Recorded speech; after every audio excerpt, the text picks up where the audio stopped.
राधे राधे सभी को। कैसे हैं सभी? आई होप ठाकुर जी की कृपा सभी पे बनी होगी।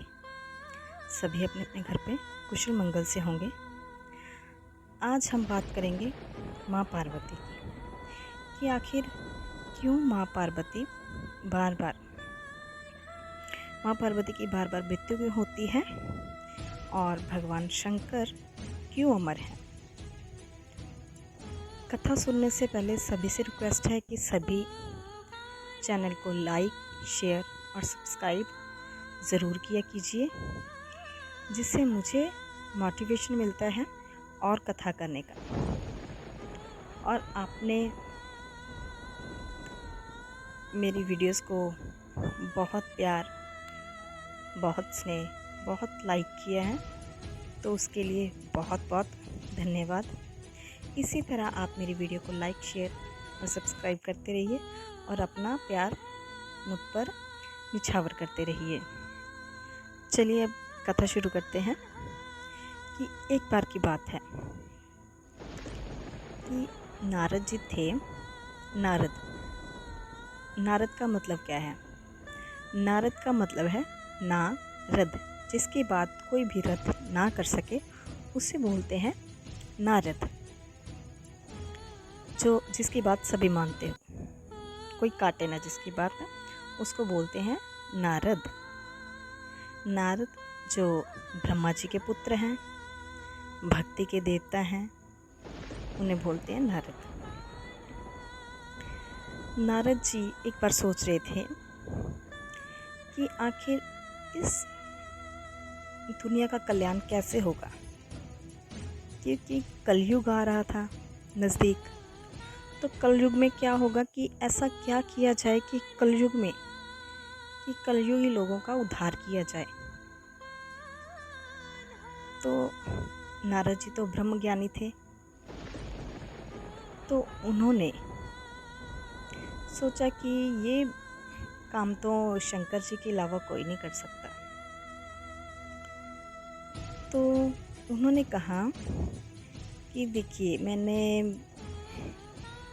विष्णु और लक्ष्मी जी का झगड़ा करवाया और ब्राह्मण ब्राह्मणी का झगड़ा करवाया, लेकिन शंकर जी और माँ पार्वती का कभी भी झगड़ा नहीं हुआ। तो आज ट्राई करके देखते हैं, क्योंकि शायद उनके झगड़े के पीछे कोई ना कोई कारण हो कि जो कलयुग आने वाला है उसमें लोगों का उद्धार हो सके। क्योंकि पता क्या था कि एक बार नारद जी ना ये दुनिया का, ब्रह्मांड का ना चक्कर लगा रहे थे। तो चक्कर लगाते लगाते जो पृथ्वी पर पहुँचे, तो उन्होंने बहुत से घरों में लड़ाई झगड़ा, बहुएं सास को तंग कर रही थी, सास बहुओं को तंग कर रही थी, बहुत सारे मतलब कि झगड़े हो रहे थे। तो नारद जी इसी दुविधा में थे कि आखिर इन लोगों का उद्धार कैसे होगा। तो भगवान खुद तो आते नहीं धरती पर, तो किसी ना किसी को निमित्त बनाते हैं उद्धार करने का। क्योंकि भगवान किसी न किसी रूप में ज़रूर आते हैं, खुद नहीं आएंगे लेकिन किसी इंसान के रूप में, किसी जानवर के रूप में, किसी पक्षी पशु के रूप में आते हैं। तो नारद जी माँ पार्वती के पास गए। माँ पार्वती की नई नई शादी हुई थी। तो नारद जी ने माँ पार्वती से कहा कि वाह माँ पार्वती जी, आपका भगवान से तो बहुत प्रेम है। माँ पार्वती जी कहती हाँ ये तो सच है। तो माँ पार्वती कहती हाँ भगवान शंकर हमसे बहुत प्रेम करते हैं। ऐसी कभी भी कोई बात नहीं हुई तो जो शंकर जी ने हमें ना बताई हो। नारद जी कहने अच्छा, बहुत अच्छी बात है ये तो। लेकिन नारद जी कहने लगे भैया मुझे एक डाउट है, मुझे ये बताइए कि क्या भगवान ने आपको कभी ये बताया है कि उन्होंने जो गले में मुंडमाला डाली हुई है, ये किसकी मुंडमाला है और क्यों डाली हुई है? माँ पार्वती संकोच में पड़ गई। तो उन्होंने कहा नहीं, मैंने कभी ये पूछा नहीं भगवान शंकर से, और ना ही कभी बताया मुझे भगवान शंकर ने। तो नारद जी ने कहा, भैया क्या आपको पता है कि भगवान शंकर ना शादी आपकी हुई है और नृत्य किसी और के साथ कर रहे हैं। ये देखो कितनी आकाश में आवाज़ें आ रही हैं, डमरू की, मृदंग की, ढोलकी की, है ना। ये कितनी अच्छी आवाज़ें आ रही हैं। भगवान शंकर अकेले नृत्य कर रहे हैं। क्या आपको पता है अकेले नृत्य कर रहे हैं या किसी और के साथ कर रहे हैं? माँ पार्वती क्रोधित हो गई कि ये तो बात गलत है, भगवान शंकर ने मुझे ये बातें कभी बताई नहीं। चलो जी, नारद जी तो चले गए ये बात बोलकर, क्योंकि नारद जी का काम ही यही होता है, इधर की बातें उधर और उधर की बातें इधर। हमारे घर में भी होता है ना कोई नारद मुनि, जो इधर की बातें उधर करता है, हम उसे क्या बोलते हैं? नारद मुनि। ये वही नारद मुनि है। तो चलो जी, वो माँ पार्वती और भगवान शंकर की गृहस्थी में आग लगा के चल दिए और भगवान शंकर आए। भगवान शंकर आ रहे हैं, माँ पार्वती बैठी है मुँह फुलाकर।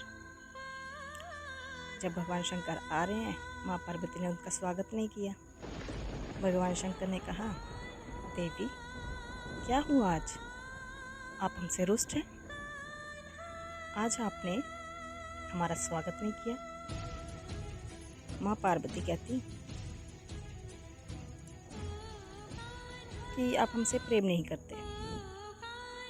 भगवान शंकर कहता, नारद जी आए थे क्या?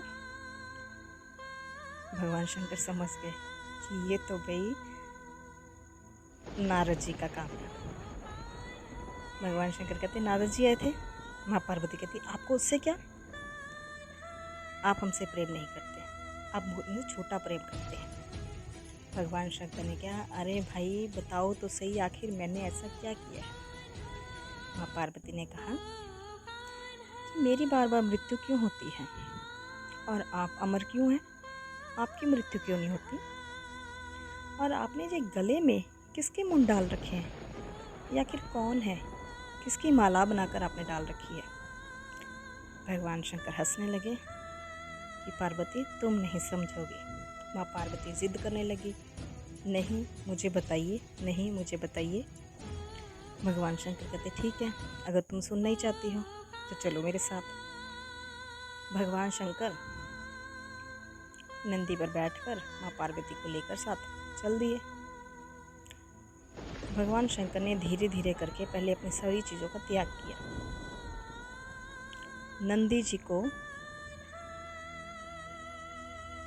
एक जगह बिठाया जहाँ पे भगवान और माँ पार्वती ने पहला विश्राम किया था, जिसे आजकल लोग पहलगांव से जानते हैं। वहाँ भगवान जी ने पहला विश्राम किया था और नंदी को वहाँ बोला था प्रतीक्षा करने के लिए। नंदी का त्याग वहाँ किया। आगे गए, आगे जाके भगवान ने अपने गले से नागों का त्याग किया और कहा, आप लोग यहाँ पे विश्राम करोगे जब तक हम नहीं आएंगे। तो वहाँ भगवान ने नागों का त्याग किया और वहाँ बनी शेषनाग नदी। आगे गए, आगे जाके भगवान ने अपने रुद्र की माला का त्याग किया। जितने भी रुद्राक्ष डाले हुए थे सभी का त्याग किया। तो वहाँ क्या बनी? रुद्रपुर। वहाँ रुद्रपुर बना। और आगे जाके एक गुफा, माँ पार्वती के साथ एक गुफा में अंदर गए और वहाँ भगवान ने अपना डमरू बजाया। डमरू बजा के सभी वहाँ से जो भी हिंसक जानवर थे, जितने भी पशु पक्षी थे, सभी बाहर चले गए दूर स्थान पर। और वहाँ भगवान ने अपने डमरू और त्रिशूल का भी त्याग कर दिया। बाहर गुफा के बाहर पहरेदार बना दिया। और माँ पार्वती को भगवान शंकर ने कहा, देवी तुम मेरे आगे वाली शिला के सामने बैठोगी, मेरे सामने वाली शिला के ऊपर बैठोगी और मैं आंखें बंद करूँगा और आज तुम्हें मैं एक कथा सुनाने जा रहा हूँ जिसे बोलते हैं अमर कथा, जो मैंने सुनी हुई है, जिसके कारण मेरी मृत्यु नहीं होती। आज मैं वह कथा तुम्हें सुनाऊंगा और तुम्हें ध्यानपूर्वक सुननी है। जैसे जैसे मैं कथा सुनाता जाऊंगा तुम्हें बोलते जाना है। माँ पार्वती ने कहा, ठीक है स्वामी, माँ पार्वती ने कहा ठीक है स्वामी। अब कथा आरंभ हुई। भगवान शंकर ने अपने नेत्र बंद किए। नेत्र बंद करने के बाद उन्होंने जैसे ही कथा आरंभ की, कथा आरंभ करते करते करते करते माँ पार्वती उनका हुंगारा भरती गई। आगे जाके आधी कथा हुई, माँ पार्वती को निद्रा आ गई और माँ पार्वती सो गई। लेकिन भगवान शंकर तो अपनी कथा में इतने लीन थे कि वो कथा कंटिन्यू करते गए। लेकिन पीछे भगवान शंकर के एक शुक बैठा था। शुक मानो एक तोता, तोते का बच्चा। शुक बैठा था, वो शुक कथा सुन रहा था। माँ पार्वती तो सो गई और वो शुक का हुंगारा भरता रहा। भगवान शंकर ने कथा संपन्न की। कथा संपन्न करने के बाद उन्होंने वृंदावन बिहारी लाल का जयकारा लाया। बोलिए वृंदावन बिहारी लाल की जय, राधा रानी सरकार की जय। तो माँ पार्वती की नेत्र खुल गए। माँ पार्वती ने कहा अच्छा स्वामी, आगे क्या हुआ? भगवान शंकर कहते आगे मैंने तो कथा पूर्ण कर दी, आप कहाँ थी? माँ पार्वती कहती मैं तो सो गई थी। भगवान शंकर कहते आप सो गई थी, जो हुंगारा कौन भरता रहा? तो भगवान शंकर ने पीछे मुड़कर देखा तो वहाँ क्या था? एक शुक, तोते का बच्चा। भगवान शंकर बहुत क्रोधित हुए, क्योंकि जब हम कथा सुनते हैं ना तो पीछे बैठ के कथा नहीं सुननी चाहिए, व्यास जी के सामने बैठ के कथा सुननी चाहिए। क्योंकि अगर हम चोरी से कथा सुनते हैं तो वो चोरी मानी जाती है। इसलिए बिल्कुल सामने कथा बैठ के सुननी चाहिए, व्यास जी के पीठ पीछे नहीं। तो सुखदेव जी ने, शुक महाराज जी ने कथा पीठ पीछे सुनी, तो इसलिए भगवान शंकर को क्रोध आ गया। भगवान शंकर कहते हैं इसने चोरी से मेरी कथा सुनी है तो इसे अब मृत्यु दंड मिलेगा। भगवान शंकर उसके पीछे त्रिशूल लेके दौड़े कि इसको अब मैं मार डालूँगा। वो शुक आगे आगे, भगवान शंकर पीछे पीछे। वेदा व्यास जी की पत्नी जवाई ले रही थी, तो वो शुक क्या हुआ, शुक का बच्चा वो वेदा व्यास जी की पत्नी के गर्भ में चला गया। भगवान शंकर कहते वेदा व्यास जी, मेरा चोर आपके घर पे आया है। वेदा व्यास जी कहते चोर? कौन सा चोर? और आपका क्या चुरा के लेके आया स्वामी? आपके घर में है क्या चुराने के लिए जो आपका वो चुरा के लेके आएगा? भगवान शंकर कहते उसने मेरी अमर कथा चोरी से सुनी है, इसलिए वो चोर है, अब उसे मृत्युदंड मिलेगा। तो भगवान वेदा व्यास जी ने कहा कि स्वामी, भगवान अगर आप उस शुक को मार डालेंगे तो आपकी अमर कथा का मतलब क्या होगा? वो तो अमर कथा नहीं रहेगी। तो भगवान शंकर ने कहा कि शायद ये राम जी की इच्छा, हमारे ठाकुर जी की इच्छा, बिहारी जी की इच्छा है कि वो अमर कथा जन जन तक पहुँचेगी। तो भगवान अब अपने धाम को चले गए। तब से वो जहाँ भगवान ने माँ पार्वती को कथा सुनाई थी वो बनी अमरनाथ। वहाँ से अमरनाथ शुरू हुआ, उस धाम का नाम पड़ा अमरनाथ। तो 12 वर्ष तक शुक जी वेदव्यास जी की पत्नी के गर्भ में रहे।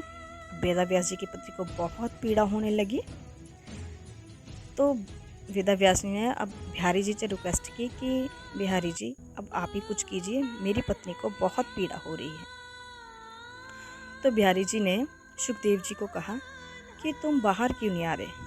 सुखदेव जी ने कहा प्रभु, अगर मैं बाहर आ गया तो ये दुनिया की मोह माया मुझे सताएगी और मुझे इस मोह माया के पीछे नहीं पड़ना। तो भगवान ने उसे कहा तुम्हें मेरी मोह माया नहीं सताएगी, इसलिए तुम बाहर आओ। 12 वर्ष के बाद सुखदेव जी गर्भ से बाहर आए। बोलिए सुखदेव जी महाराज की जय। सुखदेव जी बाहर आए, आते ही वो सन्यासी बनकर जंगल की ओर चल पड़े। वेदा व्यास जी उनके पीछे पीछे भागते रहे, रुको पुत्र, रुको पुत्र, अभी तो तुम्हारा नामकरण नहीं हुआ, अभी तुम्हारा ये नहीं हुआ, अभी तुम घर बसा लो, फिर तुम चले जाना। तो वहाँ पे पेड़ पौधे लगे हुए थे, जलवायु थी। उन्होंने सब में से आवाज़ आई वेदव्यास जी को कि वेदव्यास जी, ये तुम्हारा पुत्र इस दुनिया के जन कल्याण के लिए आया है, तो ये आपका नहीं है। अब ये संन्यास ले चुका है। आप अपनी गृहस्थी में खुश रहिए और इसे भी खुश रहने दीजिए। और ये अब जन कल्याण के लिए इसका जन्म हुआ है। भगवान ने इसे मोह माया से दूर रखा है। सुखदेव जी जंगल में गए। जंगल में जाकर उन्होंने तपस्या की और फिर उन्होंने शिक्षा ग्रहण की अपने ही पिता वेदव्यास जी से, श्रीमद् भागवत महापुराण की कथा जो उन्होंने परीक्षित को सुनाई थी। परीक्षित कौन थे? परीक्षित कलयुग के राजा थे। परीक्षित जी की कथा आपको जल्दी सुनाई जाएगी। और आज की कथा हम यहाँ पे संपन्न करते हैं। ठाकुर जी सबके ऊपर अपना आशीर्वाद बनाए रखें। सबका कल्याण हो। जय श्री राधे सभी को।